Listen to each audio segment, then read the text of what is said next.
The government's energy bill is set for its third and final reading tomorrow, before the chance of ping-pong with the Lords and the Commons. The bill proposes a number of things. It will enable £20 billion of your money to be spent on carbon capture technology that stores carbon dioxide emissions in exhausted gas wells.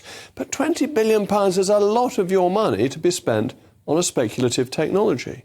A recent study showed that when carbon capture is used for a given industrial plant, when taking into account the CO2 emissions produced via the process itself, emissions would only be reduced by about 10%. The bill also focuses on home insulation, which is a good thing within itself, but has some extreme measures. It gives the power to the government to criminalise people in future for not following regulations with minimal parliamentary oversight. What do I mean by this? Well, when New Labour was at its height, it was creating new criminal offences day after day. And the Conservatives at that point and the House of Lords argued that it was wrong to create criminal offences without a full parliamentary process. Now the energy bill is going to make it possible to create criminal offences by a quick route. This is constitutionally wrong. It may also make it more difficult for people to sell homes or rent properties which aren't at a high enough insulation standard. We have a very old housing stock in this country, lots of listed buildings, buildings in conservation areas, where one side of the government won't give you permission to make them more environmentally friendly, to insulate them more, and the other's saying, well, you may not be able to sell them if you haven't insulated them. So you'll have knock-on effects on the housing market, and you'll take away people's major asset. Your major asset could be at threat. The bill allows the government to regulate electrical appliances in the way the European Union does.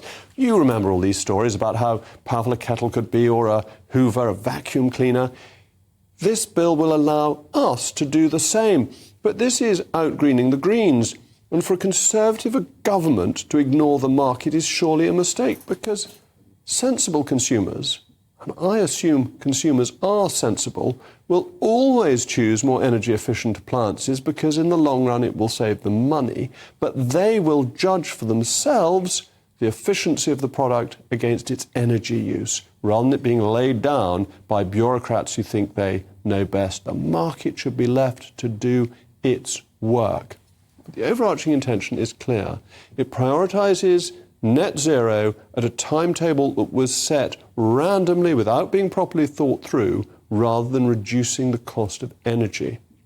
That's why Craig McKinley and I tabled an amendment that would prioritise the lower cost. It says in its glorious parliamentary language that the Secretary of State will have a duty to ensure the lowest possible cost of energy to businesses and households in exercising any function under or in connection with this Act. It is the duty of the Secretary of State to ensure the lowest possible cost of energy to businesses and households. Now, if the government accepted our amendment tomorrow, it would at least ameliorate some of the worst elements of the bill.